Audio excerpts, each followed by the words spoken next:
Welcome to the East Bank Sports Show, proudly brought to you by the Fanatical Elves, a member of the Fans First Sports Network. Broadcasting live from the vibrant East Bank of the Flats in Cleveland, Ohio. Join us as we delve into the heart of Cleveland sports. It's your hosts, Noah and Matt.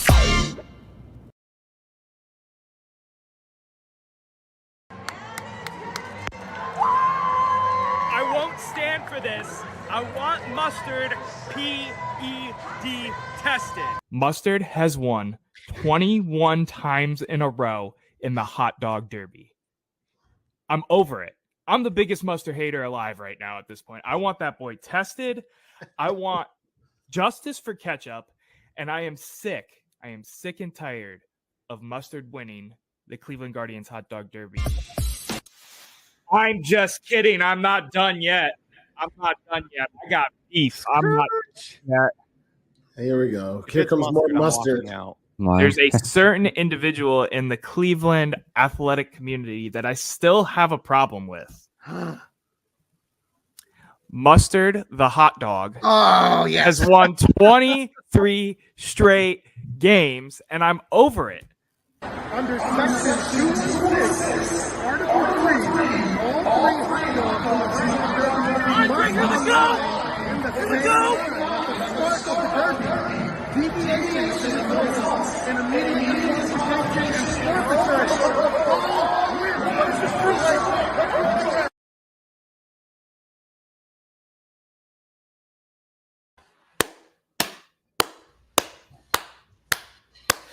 Welcome into the East Bank Sports Show. We will get into my victory lap in a minute. However, Matt, we have a new host joining us today. I think we should welcome him in. How are you doing first, buddy? I'm good. You know, I had an awesome weekend down at Buckeye Country Superfest. It was a great time. But I don't want to keep you from your victory lap any longer. So I'll just step back and. Before I victory lap, I'd like to introduce a new host to the East Bank Sports Show. He is one of my friends from when I worked with him in the Cavs. Everybody say what's up to Devin.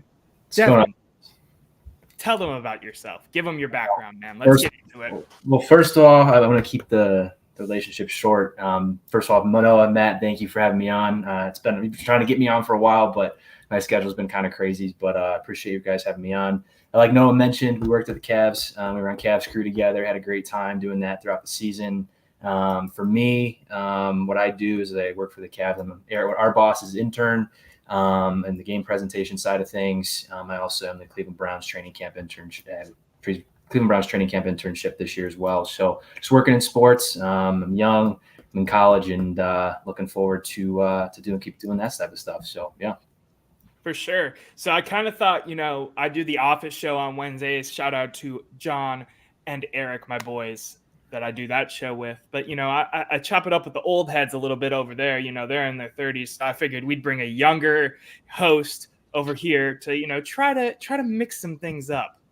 But Devin, I'm glad you're here. I'm really excited for that. However, I got something I need to talk about because I told you so. There was something wrong with that dude, Mustard. He was cheating. He was caught cheating, taking an extra step over that line at the beginning of the Sugardale Hot Dog Derby, stripped of all of his wins. Not a single one this season counted. Serves him right. He's a cheater. Matt, Devin, I want your reactions. Obviously, you can tell I'm ecstatic. I'm happy. I'm in a great mood because I've been preying on Mustard's downfall.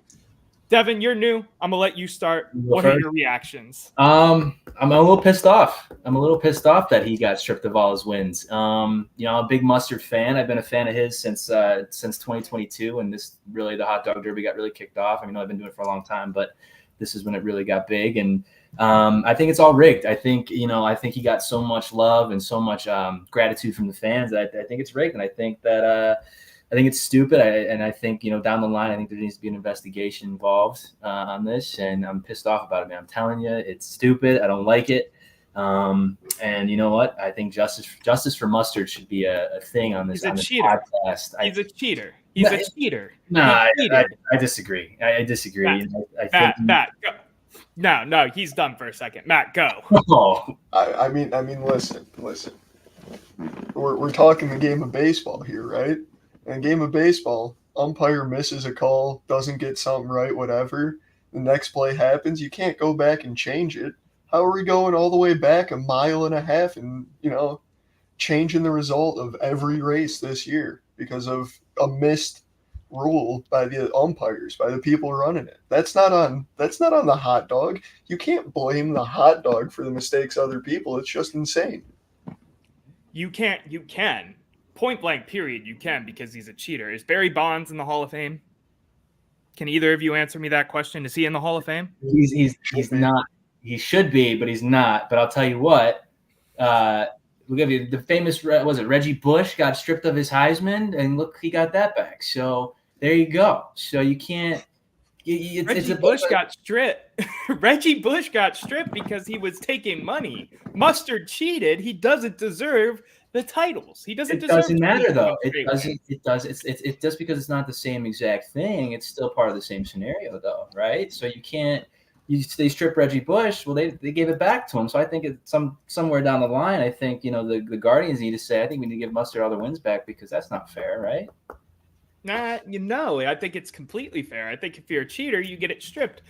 How do you guys feel about the Houston Astros? When they won that World Series. Tell me what you think about them. I mean, I don't like it, but at the same time, we're not going to strip. What happened. They didn't strip them in the World Series, did they? So they still have their rings. Granted, they get booed wherever they go. But guess what? If I'm Jose Altuve, I can care less because I got a diamond on my ring that costs more than some of these people's houses. So, I can.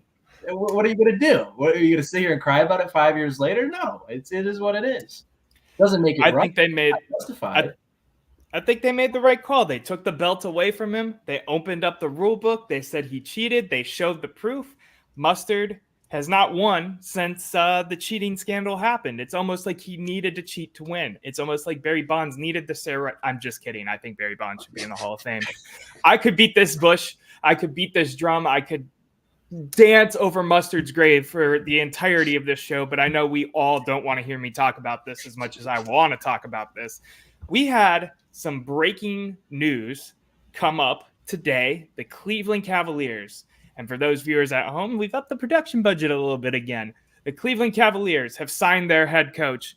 We have brought in Golden State's Kenny Atkinson to be the next head coach of the Cleveland Cavaliers. Guys, I want to know what your thoughts are about this. I'll go into mine after. Matt, take it away. I mean, like I feel like we've said for a while here, talking about the Cavs recently, I'm really excited to see the direction he wants to head with the core of players we have. He's got a history of turning bigs into some really solid players. He's a former NBA champion as a coach, I mean, I'm excited. We got a guy that I think will fit Cleveland well. But, like we've talked about for a while, it's really going to come down to what he wants to do with our core of players and how he handles what's kind of going on with all of the different situations. Go ahead, Devin. I want to hear what you have to say. I know you've got more of the basketball background if you wanted to touch on that for a second too, but go ahead. Yeah. This was a guy that I wanted from the start. I think as soon as we fired JB, this was, I was calling into 92.3 The Fan and I was telling him we need to get this guy. I think there's Matt made a lot of great points, but I think there's a fine line between at least two of them. And that one is at least player development. I mean, this guy has an ability to turn players, just like Matt said, the bigs. You have Jared Allen, who he turned into a dominant, not dominant big, but Jared Allen's good in his own way. He was an all-star at least. And let's not forget, D'Angelo Russell had his best season, I think, of his career under Kenny Atkins when he was in Brooklyn. And then you have guys like, Karis LeVert and stuff like that were able to get plenty of time and earn contracts, with the Indiana Pacers and also when D'Lo went to Golden State for that KD package type thing. So I think these guys definitely turned into strong players, and that's definitely strong role players under Kenny. But then also I think the most important thing we're missing here is the offensive scheme. I think with what we saw a lot of JB, it was like one motion. If what guy wasn't open, then we go to a pick and roll. And if that didn't work, it would be let's waste the shot clock until Donovan Mitchell can figure out something. I mean, Noah and I saw it literally 10 feet from the court nearly every time. So, and then you have he's coming from Golden State, where Steve Kerr runs a triangle offense, right? So that's what the Bulls used to run when Steve Kerr was there, and it's a nonstop motion. It's a nonstop moving the ball, find the open guy. I think those are going to be the best thing for this team, just because of the fact that you have strong guards in Donovan Mitchell and Darius Garland, and also if you can, especially player development, I think in a way, Kenny can definitely develop Evan Mobley into something that we're not used to seeing. I mean, what's the common theme that we have all the time? We need Mobley to shoot. I mean, I don't know how many times I talked to you about it throughout the season. Like, it just 100%, right? Constant thing. So if he can become a shooter and you adapt this triangle offense, I definitely see this team being a top 5 offensive team in the league. And I think he's a great fit for this squad. Yeah, I agree with both of you. I was excited to have him get added. Borrego, that was his name, right, Devin? Yep, Borrego. Yeah, Borrego. Borrego was rumored to basically be all but signed at some point last week. I'm kind of happy that we didn't move that way. Kenny Atkinson is an offensive-minded head coach. We've seen it before in his time with the Brooklyn Nets. Shout out to his development into the players that Karis LeVert and Jared Allen became, because they are Cavs now. And he was, the coach when they made the playoff run with those two players. I think he's the type of coach that focuses on offense, but not to a detriment. Borrego scared me a little bit that his play style, his coaching style would have detrimented our defense a little bit. Really happy with the signing. There were some rumors that, Donovan gave a thumbs up in the background too, which is pointing towards the extension. That was like the next headline to come out right after that, is the Cavs are preparing to offer, $206 million or whatever it was. It averages out to like $52 million a year or something like that. I think this was the right move.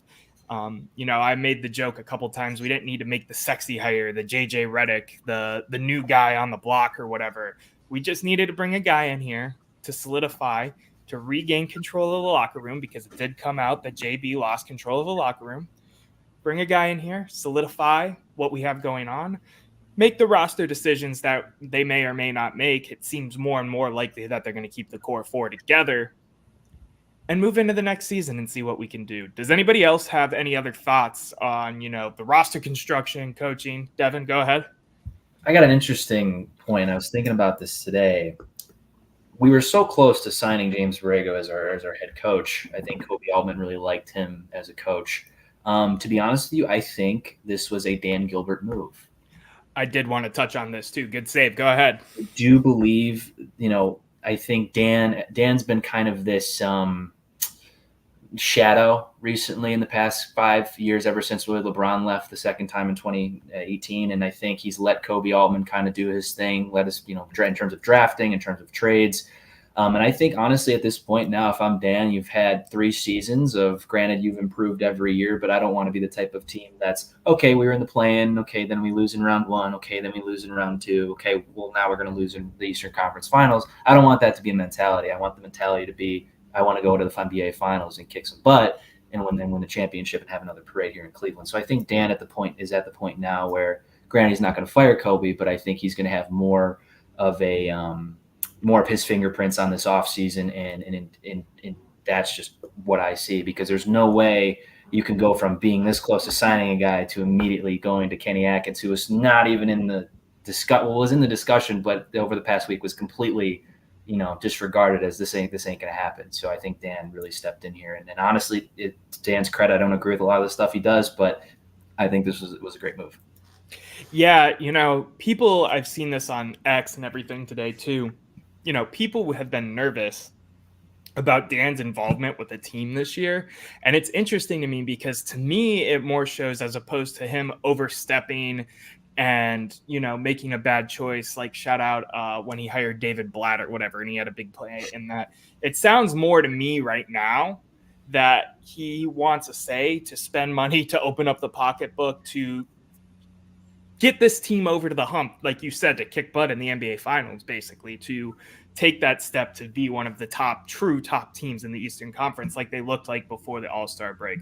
I'm with you 100%. I just wanted to give Dan some of his flowers, because I feel like that's almost more of a hot take than it should be, because I know he's had his stuff in the past. Shout out the Comic Sans font. Devin, I mean, you're younger than both of us. I don't even know how old you were when that came out because I'm out of college. Matt is out of college. You know what I mean? But all in all, I'm happy with the hire. I'm happy with the direction of the Cavs. And we'll come back to the Cavs in a second. But first, I want to cut to a quick commercial break. When we come back, we're going to talk a little bit of Guardians. They're playing a big game right now against the Orioles. But, there's one player lighting it up, and we want to talk about it. We'll be right back after these commercial breaks.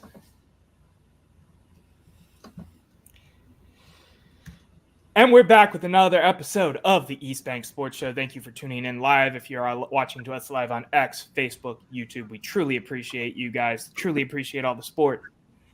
If you're listening post, just on your audio, on your platforms, your podcast, your Spotify, Apple Music, Odyssey, wherever you listen to your podcast, make sure you hit that download button. Helps us out a ton. Helps us grow the brand of the East Bank Sports Show and the Fanatical Elves and Fans First Sports Network as a whole.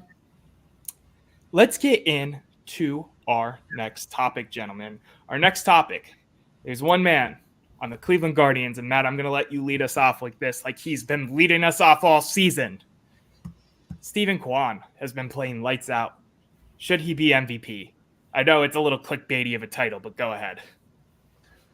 When Steven Kwan is in the batting order, the Cleveland Guardians are statistically a top 5 offensive team in baseball. When he is not, we are a bottom 3rd team. You can statistically prove it. I'm not going to sit here and bore everyone with the stats. Regardless of what he does at the plate, he is super valuable to the team. He's almost batting 400 on the year. I mean, that's insane. For a contact hitting guy to even be top 10 in OPS is ridiculous. However, there's a bad man playing for the New York Yankees named Juan Soto. And, I mean, if he keeps playing the way he is, there's no way. Sorry, there's no way. So I introed this with this title being a little clickbaity, right? Kwan is not eligible to be on any leaderboards right now because of the month missed with his hamstring injury. We're a week or two out. But if he continues to unload at the clip that he's unloading at, and I'm pretty sure he already has a hit in this Orioles game that is going on as we're sitting here live right now. I mean, the sky's the limit, man. I don't know. I don't know if you can argue against the guy batting 400 and fielding like he does. Isn't he? He's a 2-time Gold Glover, right, Matt? Yep. You're a resident baseball expert. 2-time Gold Glover, we'll see. I get what you're saying. Juan Soto, Aaron Judge will always be up there because it's, the two names, obviously. Their WAR this season is completely off the charts. I've become such a nerd when it comes to the WAR rating. I love it. Anyway, I'm gonna be the homer though, and if he continues to play like this, into the end of July when his numbers are recorded, he should be top 2 in that conversation. Devin, what do you think? Absolutely not. He should not be an MVP. I agree with Matt in the sense that the stats don't lie. The Guardians are a top 5 offensive team when he is in the lineup. But at the same time, when you look at guys like Juan Soto, Shohei Ohtani, these top hitters in the league, they all have over 100 more at-bats than Steven Kwan does. So when you look at that, okay, Kwan's hitting 390, nearly 400. Okay, that's great. But what if 100 bats from now he's back down to 290? So we got to be realistic here. And I think, I did some digging and I just compared him to, why not Shohei Ohtani, the best player in baseball, in my opinion. Again, this is where the 100 at-bats come into play. Kwan has 7 home runs compared to Ohtani's 23 home runs. Ohtani's average is 321. That's 100 bats further than Kwan. And Ohtani's OPS is a little better, but not significantly better. But still, I think my focus is on the at-bats. Kwan missed a lot of time. I get that. But I will agree with you in the sense now, personally, I don't think he's going to keep this up. I think probably come mid-July, maybe as soon as July rolls around, which is right around the corner, he's going to cool down. I don't see him doing this. As much as I love him, to be a part of our lineup, I just don't see this continuing. And I hate to do it because I'm a big fan of his, but I think for me, it's the at-bats. And that's a huge stat. It's not like 10 at bats, not 20 at bats. It's literally 104 at bats that these guys have ahead of him. So when you have more at bats, I think there's more weight involved. So, but don't get me wrong. If he can continue this through freaking September and whatever he's on, I think he needs to be tested first of all, because there's no way we want to talk about Mustard being tested. This guy needs to be freaking tested. And you know what? Like I said, if he keeps this up, then I can see him being the MVP, because then there's no question. But as of right now, on this very moment, on June 24th at 7:34, I have no shot for him being MVP. Yeah, I do agree with you. Like, you know, the odds are not for him to continue on this absolute tear. He can still be a fantastic offensive weapon and everything, and, you know, be the player that he has been. But man, it seems like even when you think he's going to slow down, I mean, he's already tied his home runs in a year, right? Yep. I mean, he's playing a different level of baseball compared to what he has been, and he was already a fantastic baseball player. It gets me excited for the future of this team. I don't know if MVP is really in his cards this year, but give me that batting title, man. I'll take a batting title for Steven Kwan with another gold glove and rally on to October. Gentlemen, do you guys have anything else, Guardians, you want to touch on right now? I know they have still been playing fantastic baseball, and we're all very excited for that. But is there anything else guards-wise you want to touch on? Last I saw, they're up 2-1 on the Orioles right now. That's about all I got. All right. I noticed really quick, guys. I noticed when I was watching who did they play the other day? The Toronto Blue Jays. Yeah, we called all those guys up. I believe we had that new starting pitcher we brought up, and I believe that third baseman. What was his name? Who we brought up to replace Jose for that game? Martinez. Was it Angel? Martinez. Yeah, Martinez. Yeah. And you know what I noticed was, and I was thinking about it when I was watching it. First of all, Angel Martinez had a great game. I think he could have gone like 4 for 4 if, you know, Vladdy didn't, you know, make some outstanding plays. You know, Matt, you know what I'm talking about. But he was just ripping them to right field. And I honestly think with, you know, guys like Sheeman, this definitely the pitchers that have been brought up, I honestly think it's a play, in my opinion, by the Guardians to start enticing teams. So you know how you like when you give baby candy, right? You put a little piece of chocolate in front of it, and it gets a little, okay, I'm tempted, and then it comes back and it gets, you know, it gets more greedy if you give, you know, that type of thing. So I think this is a way of the Guardians saying, hey, we got all of these young prospects. We're not going to give you, you know, Jose or Naylor or any of our top guys, but we do have these young prospects that have shown that, okay, well, we can hit, we can field, we can get on base, we can run the bases hard. Okay, why don't you, if you're like a team like Toronto that might want to be tearing things down, okay, we'll take some young people and rebuild, and we'll give you Bo Bichette, or we'll give you, you know, and that way, if those teams come along, then you have the upper hand, and then you have the ability to keep the guys that you want to keep and have a power lineup. So I honestly think that the Guardians are playing with house money right now, and I think that their farm system is a way of them doing that. So. Yeah, me and Matt not too long ago, I don't think it was the episode before last, we did a little recap of some of the free or potential trade baits that we saw out there that we thought could make sense. I think that was the last episode that we talked about before you couldn't come on. I almost wish you could have been on that because it would have been fun to talk about. Mm-hmm. You know, we went in on Bo Bichette for a good 5 minutes, 10 minutes or whatever, because that was the top topic a couple of weeks ago. But I'm with you 100%. I think with the prospects and the, you know, how the MLB is a, you know, sell at the deadline type of league, I think we're going to end up with 1, 2, maybe 3 players that really help with what's going on in Cleveland, depending on what we have to give up to get them. Yeah. Matt, are you good? Devin, you good? Yeah, you want to move on? Let's move on. Go ahead. Move on? All right, let's do it. We're going to switch up the vibe for a second. We got a new background. It's the NBA draft stage because we are mock drafting. Not really. We all took one prospect that we wanted to see the Cavs take, different levels of success to grab them. And we're going to talk about that because, you know, Wednesday is the first round of the NBA draft.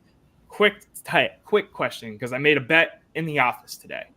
Do you think Bronny James gets drafted in the first round? Yes or no only answers. No. Yes. Interesting. Okay, because I took the no. It's a $10 gentleman's bet, whatever. But I took the no. I don't think he's going in the first round. One of my coworkers actually. Why am I forgetting the name right now? Evan from last week. Sorry, Evan from last week, the Art Modell fan. Former family friend. Made the bet because he thinks he's going for sure in the first round. So shout out to Evan if he's watching. Because I can't wait to, have an extra $10 to put on a baseball parlay on Thursday because he's not going in the first round. All right. Who wants to go first into their prospect? Someone take it. I'll go. I don't care. Hand over to Matt. Okay. Matt. Okay. I got to remember who you have. We have this whole production set up. Are you ready? I'm ready. With the 20th pick in the 2023 NBA Draft, the Cleveland Cavaliers select Keyshawn George. He's a guard out of Miami. Do tell us about Keyshawn George. I do want to give the background real quick because I help you figure out what one you wanted to do. The Cavs posted a draft profile about him today. Take that as you will. Go ahead, Matt. So the basics, he's a 6'8", 205. 1 year in college with only about half the year really even playing or starting, which actually is one of my concerns. I'll get to that in a minute. Some things to be excited about. He can play the 3 or the 4. I like that. He shot over 40% from 3 in the time he did play. A lot of NBA scouts have said he has a very beautiful 3-point shot. He can play both ways, offense and defense, very well. He's got a lot of natural instincts for that. He has shown some capabilities to be a playmaker. Nothing too spectacular, but he can move the ball when he needs to. Really, it's a big if potential development type guy, but I love those guys. I mean, they can turn into some of the best players in the league, in my opinion.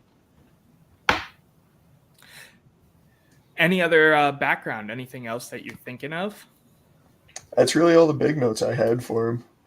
Yeah, I want to touch base real quick that I think one of the bigger needs for this team, unfortunately, is the 3-and-D forward that we've been trying to get out of George Niang, Max Strus. You could keep going back for that. So I think, going for one of these 2, 3, 4 type players in terms of shooting guard, small forward, power forward is going to be where they try to go. Devin, do you want to go into yours? Absolutely. Let's do it. All right. with the 20th pick in the 2023 NBA Draft, the Cleveland Cavaliers select Carlton Carrington, shooting guard, Pittsburgh. Interesting, because I think there's a chance he goes higher than the 20th, but go ahead. I'm ready to hear.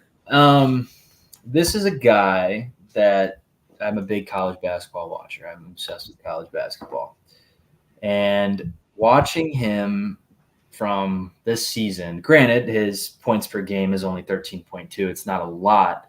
But in terms of what the Cavs need, after this season, I do not trust Max Strus. I do not trust George Niang. Granted, Max Strus had some decent games, but it was the inconsistency for me that just was like, okay, dude, like, come on. You can't hit an open three to save your life at times. I would play for free and hit an open three. That's totally fine. Why I want Carlton Carrington is not only because he can shoot. He shot nearly 40% from three in college. He also, his field goal percentage was about plus 45, I believe. And he averaged about 2 steals a game, and he's not 6'1", not 6'2", but he is 6'4". He can shoot. He's your 3-and-D guy, and he's also versatile in the mid-range shot. He reminds me of a little bit of a Sean Livingston and Spencer Dinwiddie. And as we all remember back in the 2016 NBA Finals, how many times did we sit here and say, why is Sean Livingston absolutely killing us from the mid-range? Like, we constantly, if we all remember that. I remember sitting in my living room going nuts at the TV because we had Sean Livingston at one point. But not only, there's 4 facts that I found up on this guy: is his scoring ability, his versatility, his court vision and playmaking, and he is just a complementary fit to this team. I think we need a guy, especially with this new offense in terms of Kenny Atkins. We talked about it earlier in the show, the triangle scheme offense. The best way this works, and we saw it in Golden State when they used it there, it's this motion offense, get a guy open. And what did Golden State do time and time again? They found the open man and they hit a three. Time and time again. We saw it for 5 years. We still kind of continue to see it. Now that they're older, they don't do as much anymore. But if they can get this guy to come off the bench, I'm not asking him to average 15 points a game, I'm not asking him to be a starter, whatever. Come off the bench with Darius Garland or with Donovan Mitchell out there. I honestly believe this is the guy you would use in your one big lineup when you just use Jared Allen or you just use Evan Mobley, and you would, instead of putting in George Niang, you put in this guy and see that motion offense, because now the defense is going to sit here and say, okay, well, we can't just sit back and we have to guard this guy because he is a threat from the 3-point line, but also he can beat you off the dribble. He can beat you with his versatility. He can beat you with his passing. And then on the other side of the court, in defensive end, he is a ball hawk defensive lockdown. This guy, I'm like fangirling over him right now. Like he is, I kid you not, Carlton Carrington for frickin' 2024 presidential election. I'm dead serious.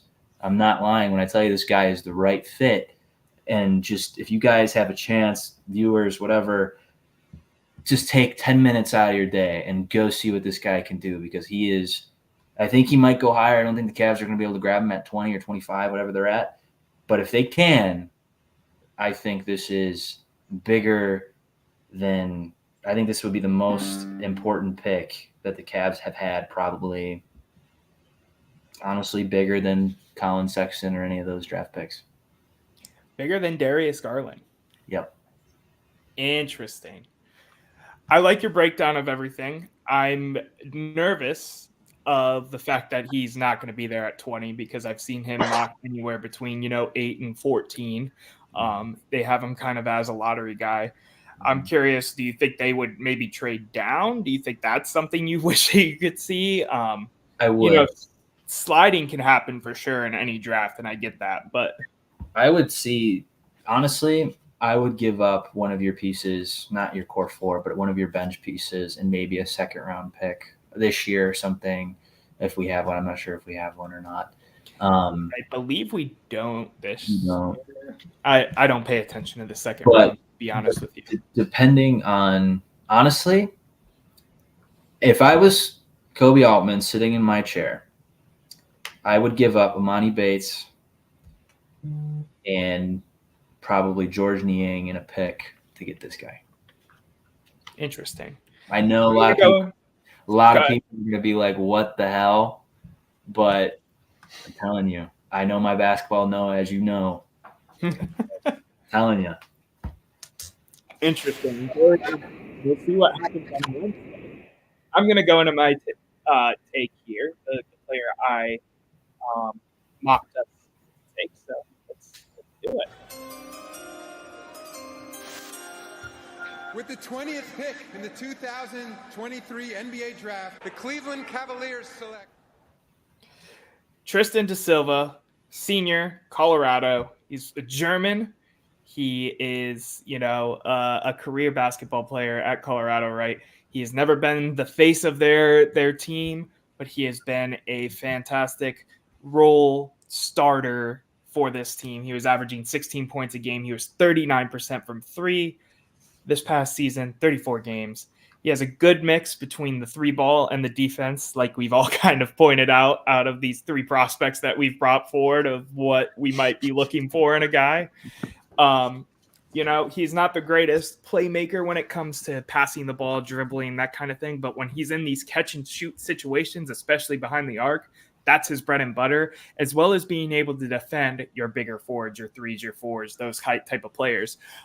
He has some good maneuverability between those middle of your starters, so your guards to forwards, basically. In terms of defense, he has a decent low post game for being a 6'9". Well, he is a 6'9", but he's more of a small forward, power forward hybrid. 6'9", 220. He's 23 years old. And let me see what else I've got here. He's not super athletic. That's part of the problem with him.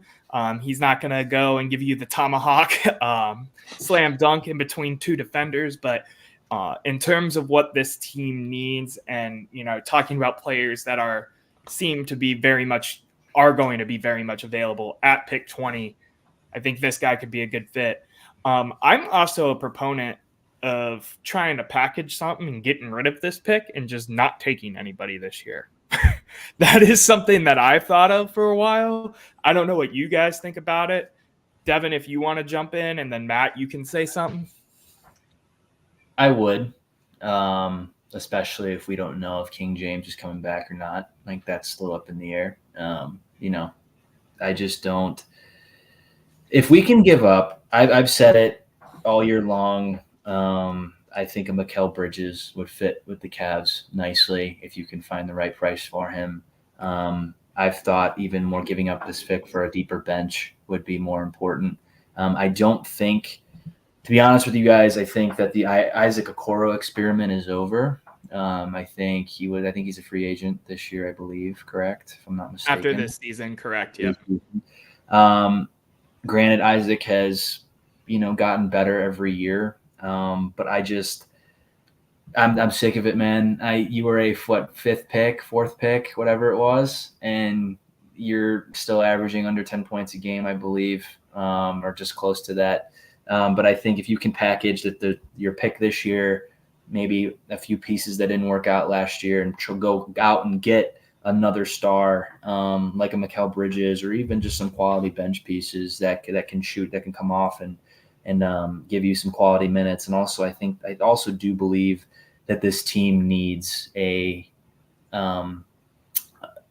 interior force, I believe, as well. I think you should re-sign guys like Marcus Morris and stuff like that. I agree. But also, I do believe that if you can package this pick and go get somebody like a lot of people won't like this because he's not that great of a guy, but like a Jonas Valanciunas or a guy like I want to say Yusuf Nurkic, but I believe one of those guys that can come in and be that dominant big who's not going to just get pushed around, that can come off the bench and support Jared Allen or Evan Mobley. Because for 3 years we've been sitting here saying, and again, Noah, you and I have seen it firsthand right there, like with our own eyes. It's just frustrating to see this team get bullied time after time after time, and almost 100%. Got bullied by a young Orlando team as well in the playoffs. Right. So it's important to get that. Yeah, I'm with you, Matt. Do you have any extra input here? I mean, really, I think it'll be what I'm paying attention to mostly with this pick is seeing the direction the new coach wants to go. If he does want to package it like you guys are saying and go get that star game changer today, cool, I'm with it. As long as it's, a good deal and a good package, we get a good value. But also, if he wants to take a younger guy here and, kind of start building his team that way, I'm not against it. I'm interested to see how he handles it, because I have seen some people talking about just trading the pick and getting out of it. I'll be interested to see what he does. Yeah, I think it speaks to the quality of the draft. I think that's been talked about a lot this year. This is the quality of the draft for the NBA. So that's part of the reason I'm kind of partial to it. But guys, I want to wrap this up. We've been going for a while now. I'm really happy with how this is on. Definitely put that in a bright spot. I'm really happy to have you as a part of it. Let's go in. Final thoughts and takes. Matt, what is your hot take of the day? Guardians are winning 100 games this year. They've been on pace for it all year. They haven't slowed down. It's happening. That's not a hot take. Devin, go. Browns are trading Amari Cooper. You think so? What are they? You think it's going to be? You think I saw Brandon Ayuk today was a name. You think the Brandon Ayuk thing could happen? I think it works out for both the 49ers and the Browns to go their separate ways for a player for player. I don't think the type of price that Brandon Ayuk's going to ask for from the 49ers, they don't have the money to give him that contract, along with Deebo Samuel and Christian McCaffrey. And they still have to pay, I believe, their left tackle, Trent Williams, I believe, right? Yeah. So I would rather keep my left tackle and keep Brock Purdy. And they still got to pay Purdy, too. They haven't even paid Purdy yet. So I think they're going to do that. And I think for the Browns, what we've seen is Jimmy wants to spend. He wants to win. And I believe if you trade Amari Cooper and you pay Brandon Ayuk that extra, I think Amari wants like 20 mil or something, 25, I believe it is. I don't know the exact numbers. And I think I think Jimmy can spare an extra 10 million to go get Brandon Ayuk on a 4-year deal somewhere along the line. And then you have your wide receiving core of Brandon Ayuk, Jerry Jeudy, Elijah Moore, David Njoku. And I think that's a great compliment because really the difference between Amari Cooper and Brandon Ayuk is that one's older and one's younger. They're basically the same receiver. Amari's probably a better route runner, but I mean, I saw the 49ers play the Browns last year in person, and I'll tell you what, I would take Brandon Ayuk over Amari Cooper any day of the week. I'm partial to Amari just because he's been arguably the brightest of bright spots since he's got here. But I don't hate your hot take. My hot take is going to go full-blown homer, as I like to do in these. Bo Naylor has been getting hot with the bat. And I think this is the start of the Bo Naylor hit train. Book it. He's going to go over 230 by the end of the season. 100%. 230. Matt, did you just hear this? It's not a number to be excited about. 230? We're celebrating that? No, he's at 180. He's at 188. I'll say 250. I'll be a complete homer. I'll say 250. Okay, I'll tell you what. If he gets 250, my college should be free. Like, there's no. No, you're. I'm on the I get it. I get it's a hot take, and that's what we're doing here. But 250, 250. Out of all the talks we've had about people needing to be tested, I think Noah's topping that list right here, right now. Yeah. Here we mentally, go. I got a guy down the street. There was a doctor and a psychiatrist. I can hook you him up and 250. No, 250. Book it. Oh God. With that being said, thank you guys for tuning in to the East Bank Sports Show. Don't forget to like, comment, subscribe, follow us on everything. We have an Instagram account. We have YouTube. Make sure you check out the Fanatical Elves and all the other shows we have. We have Lou, we have John, we have Sam, we have Steve. We have all the other guys here making fantastic content. Variety of takes, variety of voices, variety of ages. Make sure you check their stuff out as well. We're really appreciative to the Fans First Sport Network for letting us do what we do. And until next time, Cleveland, I just want to say, have a great week.